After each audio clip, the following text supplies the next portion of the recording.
Hey Eric, I love your perspective on family and on business. I recently completed a divorce and I'm struggling with finding ways to connect with my teenage son now that he lives an hour away. What would you advise? Well, the first thing is that I would say that this is hard, and it's okay for it to be hard, and sometimes we just have to acknowledge that and give it some space. And I appreciate your candor and willingness to not let this change drive a wedge between you and your son inside of the relationship. I think that's beautiful. A couple ideas, and they're just that. Number one, consider where this fits inside of your life as a priority. In other words, if I were to ask you, if you were to die in 6 months, how big a priority would this be for you right now? If you weren't dying in 6 months, shouldn't it still be that big a priority? Like, does this really matter to you? If it does, if it is a priority, say this was a business deadline, something that had to get done, how would you approach it?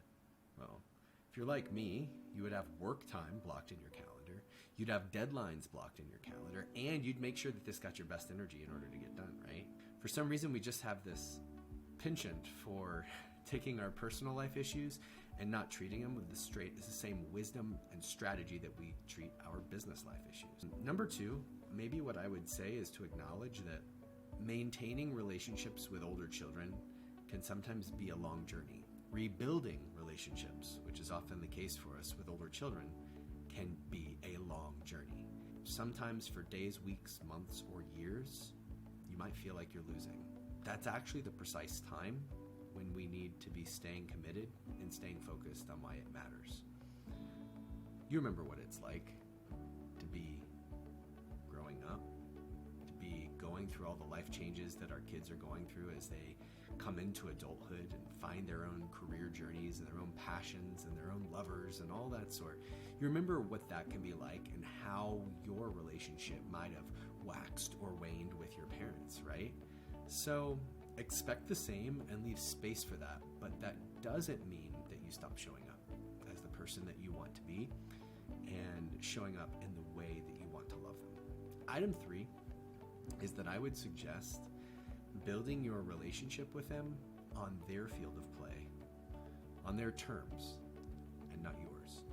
Oftentimes, as adults, we expect our kids to relate to us in our manner, our style, our attitude, our place. And as our kids age and are developing their own uniqueness, a great way for us to show them that we see them is to approach them in the place that they find comfortable, in the style, or take interest in the things that you know that they enjoy. Find a way to be interested in it. Find a way to be interested in who they are becoming, even if it's not something that you like. It can be something that you love. Fourth, the first thing we go to when we think about connections, like meetups, conversations, things like that, consider micro touch points. Instead of thinking about our big conversation where we talk for an hour, that might not even be possible. Or when we meet up for lunch once a month, that might be hard. Consider the power of micro touch points to create connection. That means like random texts. It might be daily for you, it might be multiple times a day, or it might just be on a weekly basis, but just little notes. Hey, check this out. It might be quick phone calls while you're driving, and not even the necessity of the phone call being completed, but the fact that you tried. And it might be FaceTime, to like see their face, or an app like Marco Polo where we're doing asynchronous communication. But instead of trying to build to large time slots, which are hard to build into, maybe we just do little pokes here and there where we can share and maintain some measure of closeness. Last thing that I'll say is it could be really powerful to consider a list of great questions that you may want to use to stimulate conversations. You know, I find this incredibly valuable, even with my youngest children, even with kids at age 5 and 6, having great questions that you can ask them that help you to see who they are and how they think, asking them questions about what do they believe about something that's going on in the world right now, or what things are like the hardest things in their life right now. And also, what a great opportunity for you to share things about you. Our duty in parenting, my opinion, is to transfer not the extrinsic wealth, the dollars and cents that we have accrued over time, but our intrinsic wealth, who we are uniquely, onto our future generation. Craft great questions, and you have those conversations with your kids that not only do you get the opportunity to hear who they are, but if they're open to it, they could also hear who you are.